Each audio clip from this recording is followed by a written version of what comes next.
have two squares that I use pretty often, these ones here. And I really like them because this one is very accurate and this one is quite handy because it's small and it has this edge or lip or whatever you want to call it. But I would really like to have one that size with this style. Of course I could buy one, but that would be an incredibly boring video. So I'm gonna build one. I'd also like to use it with the T-track table on the PantoRouter so that I can square up stock with it, and I could even make it so that I could clamp it down to the table so it acts as a square stop. And you can't buy that sort of thing that easily. So let's have a look for materials. This piece of plywood could work pretty good, but I know that I have some offcuts from a previous project. These pieces here. The biggest ones of these should be big enough for a square. For the lip, let's see what suitable hardwood scraps I have. This could work. And this could work. That should be enough. These pieces don't fit right now, and that's good, so I can plane them to the right thickness. I took my time with that and only planed little by little while checking the fit after every step.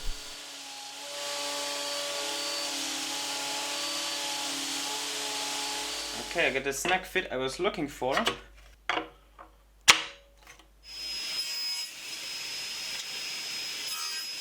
And I also give each edge 3 strokes with a hand plane to create a small chamfer. This piece actually still has the factory edge on it and it's not very pretty, so I need to trim that first.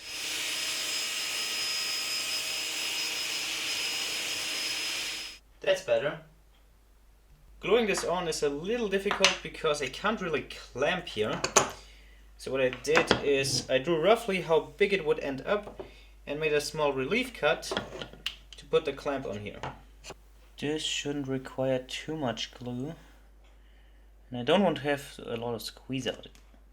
Also notice that I raised the plywood up a little bit so that the piece I'm gluing on overhangs both sides.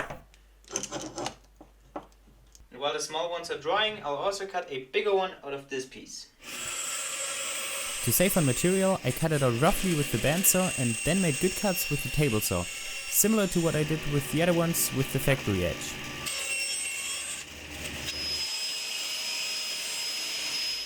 Clamping on this one is also a little easier.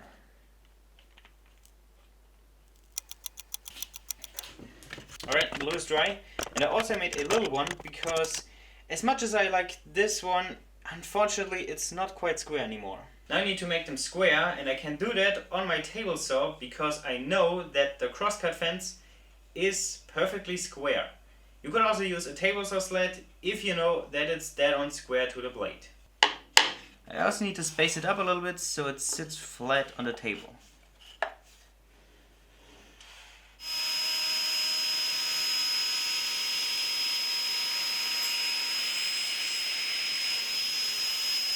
Now if they are square, there should be no gap at all when I slide them together. And that looks pretty good. Let's try it this way.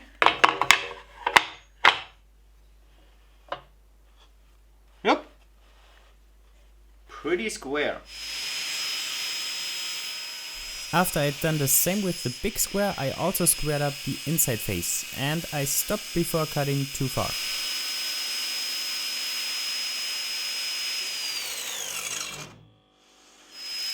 Same for the other side, and there you can also see the little leftover where I stopped. This little bit of leftover I can remove with a chisel. Right in the corner, it doesn't need to be accurate anyways. And as you can see, I removed a little bit more material. So when you rest it against corners, they won't actually touch the inside corner of the square and maybe throw it off. And of course also checking this for square, this time I used the straight edge of my sliding table and just line it up against there and make a mark here and here. And then I flip it around and these marks should line up perfectly again if it's square. And there's one mark. There's the other, they line up pretty good. That's square enough for me. And of course I got the same results for the inside. To cut the 45 degrees on these squares, I also could use my crosscut fence, but my wedgie sled is actually better suited for this because its fences are closer to the blade, which gives me more control during cutting. Now I need to set this fence up as close as possible to 45 degrees as I possibly can, and therefore use this square here. But I'm also not too worried about the 45 degrees because I don't think I will use it that often. For that last cut, I only moved very little, as cutting at 45 degrees like so, the piece has the tendency to slide back and then the cut won't come out straight. I can also check it for 45 degrees with this square. Looks pretty good. Check the other side. No light gap. Perfect. Cool. I can also use this square to check it, which is the best and most accurate one I have. And as you can see, no light gap. Looks pretty good. This side as well. So yeah, now with this it's pretty simple to line up the stock square on this table. But I think I can take that idea a little further. If I cut a groove in here, I could use a bolt with a knob and make this into a square stop, which would be awesome for this table. This slot here should work for this. And the easiest way for me to cut the slot is actually with the PantoRouter. Like so. Aligning the bit is pretty simple. I just need to make sure it's in a T-track, because that's exactly where the slot should end up. Of course also a backer piece so I don't cut into the table.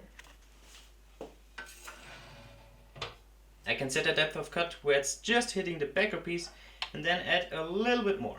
And to make sure that it doesn't go any further than I want it to, just put a template there that acts as a stop.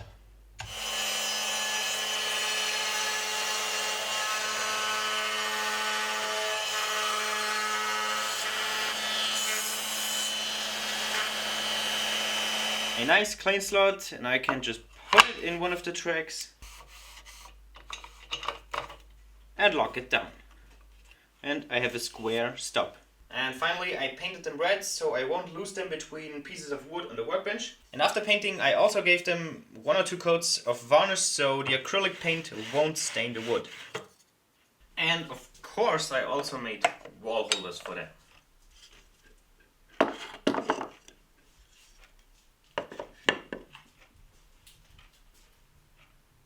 And the whole reason for making instead of buying these was actually just this idea, because I really wanted to have this 90-degree stop for the PantoRouter, and while I was at it I just thought, hey, why not make more of them?